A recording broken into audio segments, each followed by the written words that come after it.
know about y'all, but I had me a good old cry today. I don't know what it was. I couldn't stop the damn tears from flowing. But I say that to say I cried like a baby. I felt like a bitch. But nah, in all honesty, it's good to cry sometimes. I remember when we was younger in Trinidad, we was hungry, and looking back now, my father used to make us take naps. That way when we got up, it was going to be dinner time, and we wasn't going to be crying and asking for money for food, because where the hell he going to get it from? But crying today, just healing, going through the motions, going through time traveling and get into the moments and the points in life where things happen, and you develop certain type of chemical imbalances in the brain that serves to protect you from further trauma, and then when you heal those things, you realize, like, the whole time you was as strong as you could be, and you was being strong because strong is the only thing that you could be in. When you finally get that moment, that peace where you could finally mourn all the bad things that happened, all the people you lost. Like, a lot of men, especially brothers, we don't get to mourn anything that we go through. We get to experience what we go through, and we force feed ourselves this stupid notion that time heals all wounds, and we just got to keep our head up and keep moving forward. Yeah, I say keep moving forward, but I don't tell you to stop feeling. I tell you to feel all that shit. I tell you to cry all those tears, because if you don't, you see what happened when you put all that stuff in that soda bottle and you shake it up, right? You're not gonna be insulating all that emotions inside of your body and sitting still for the rest of your life. No, you're gonna be bottling up all those emotions, and you're gonna be going through your day-to-day being numb, not immune. Because when you're immune, things don't affect you. But when you're numb, things that affect you, it's like it doesn't matter, or it's like it don't exist. But in your brain and in your mind and in your soul, it's destroying you, because you want to respond or react to it. You want to feel some type of way, but you keep telling yourself that if you feel something, then people are going to look at you a certain way. If you feel some emotion, or if you cry, or somebody sees your tears or something like that, like I say, these are my tears. Nobody's going to cry my tears for me, so I'm going to cry my tears, and I'm going to be proud of my tears. I'll beat your ass with tears in my eyes and a smile on my face. It's that you got to be proud of the soul that's inside of the body. Yeah, you got to be proud of that. And when you cry, that's your soul exploding, like when Goku and Vegeta and them turn into Super Saiyan, right? You charge up, and then you have this one explosive emotion, or this one explosive moment that happens where you feel all of the excitement, right? It might come out as tears, it might come out as laughter. You might find yourself busting out laughing at some random memory that you had, that you just thought about. You just hopped out the shower and you was drying yourself off, and you thought about something that happened miles ago, right? You just hopped out the shower and you just thought about something that happened so long ago, it brought tears to your eyes. Sometimes it could be joyful tears, sometimes it could be sad tears. Whatever the emotion is, you should feel it. You should feel it. You should feel those emotions. Not necessarily feel them to cause action, but feel them so that you can free yourself from the shackles that it holds you. Like, you could free yourself from the bounds of where those shackles keep you. When you feel those emotions and you let that water flow, you let your soul shine through all of that, right? Because what is tears? It's coming from within, right? So anything that comes from within this is part of your soul. So you got to be careful of what you put in. right? Because what comes out ultimately is what already was in there, or what you have tainted and have added to compromise, right? Your alchemy, your equilibrium, your chemical balance. So when you feel those emotions and you feel those feelings and you let those tears out, you free yourself. You free yourself from whatever time in your life that thing happened, right? It don't matter how long ago it happened. It don't matter when it happened. You've freed yourself because you let those feelings go, right? You freed those feelings from holding you from moving forward, and you got to keep moving forward. You can't keep yourself held and bound to the present moment or the past moments. Use the past moments and learn from the past moments, and use those present moments to make better moments for the future, because you deserve it. And you deserve to hold your head high, especially if you haven't harmed anyone or you haven't done anything intentionally. You don't practice evil. You don't practice witchcraft and spell and all this stuff. If you do practice it, you practice positive affirmations. You deal with all that negative shit on your own, and you give positive alchemy to the world that you just finished dealing with. You don't come shedding tears and showing the world how sad you are. No, you might tell the world how sad you are, or you might express to the world how sad you are, but you're showing the world something that you've alchemized from that feeling and that emotion, from that sadness, what you've cultivated, what you developed, and what you built, and what you brought to the world from that which was within. Whatever those feelings or those emotions are, you alchemize it and you bring it out to the world, clean, fresh, and purified of any negativity or any imperfections or any impurities.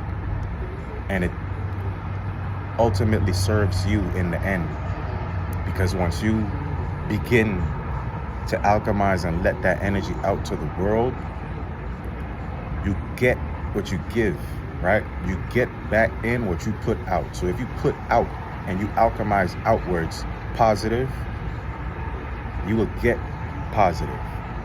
If you're not getting positive, then you have not fully alchemized. You might have sent out something that was tainted with, some of your emotions and some of your feelings.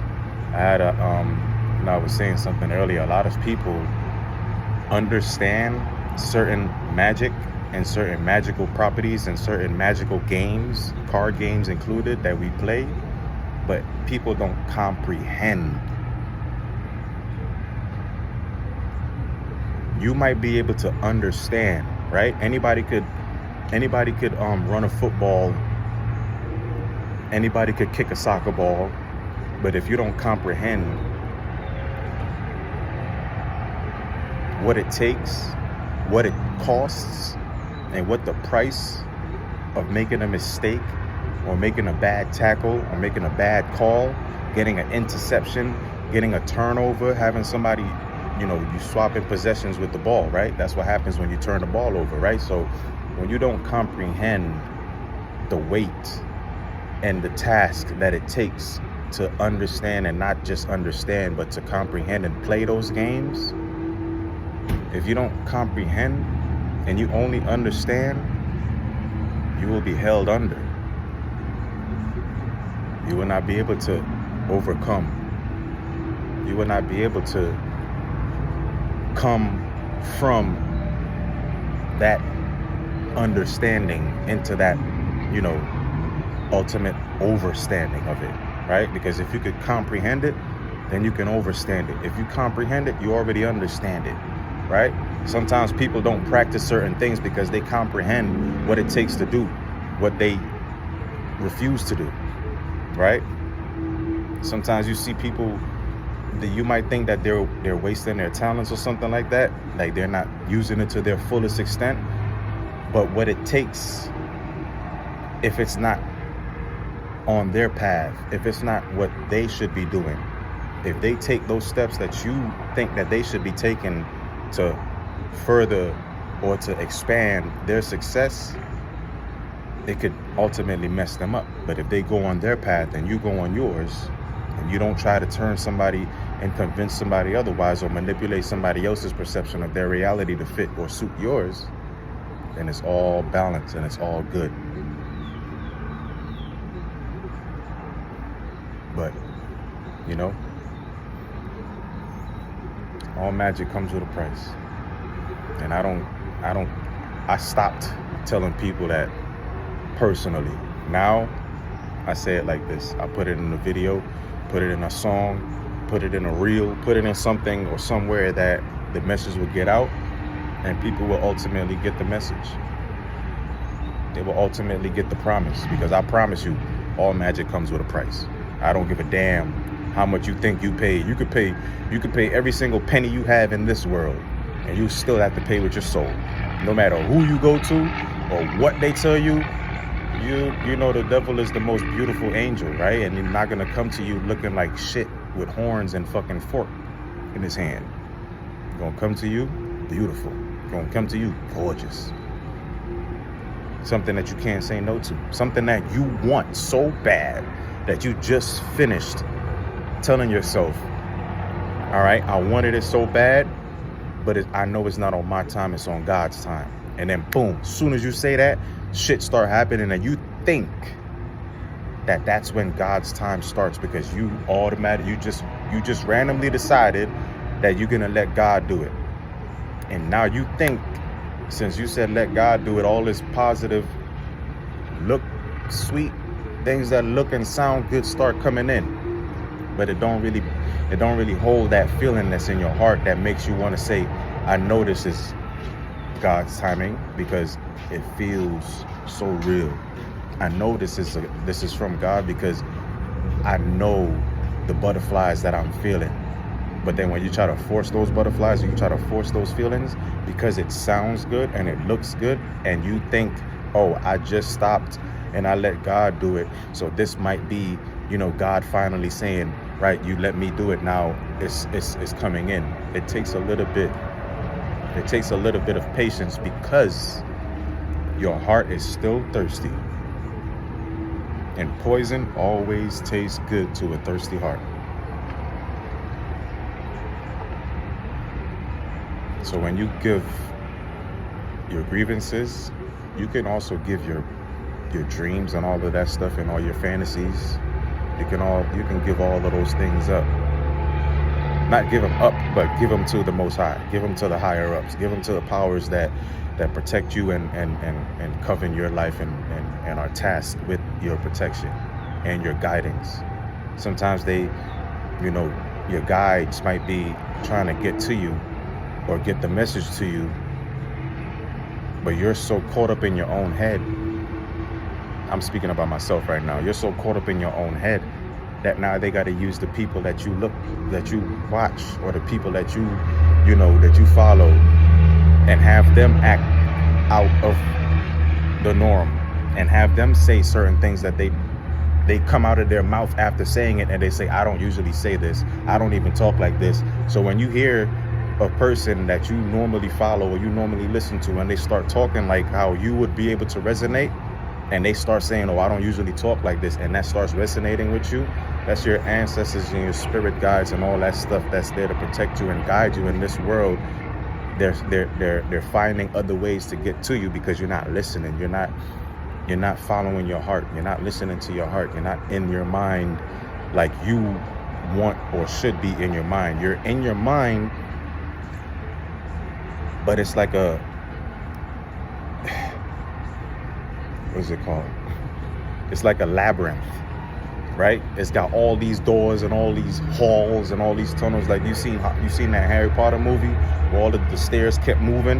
Yeah, that's how my mind is, right? So you trying to figure out all this stuff when you could just sit in your center and have all those things rotate, and you could be literally in the center. And as you stand in the center, you could just watch around, watch how everything move, and it'll bring you to a specific memory. It'll bring you to a memory where you can remember your pattern. And once you remember your pattern, it's all up from there.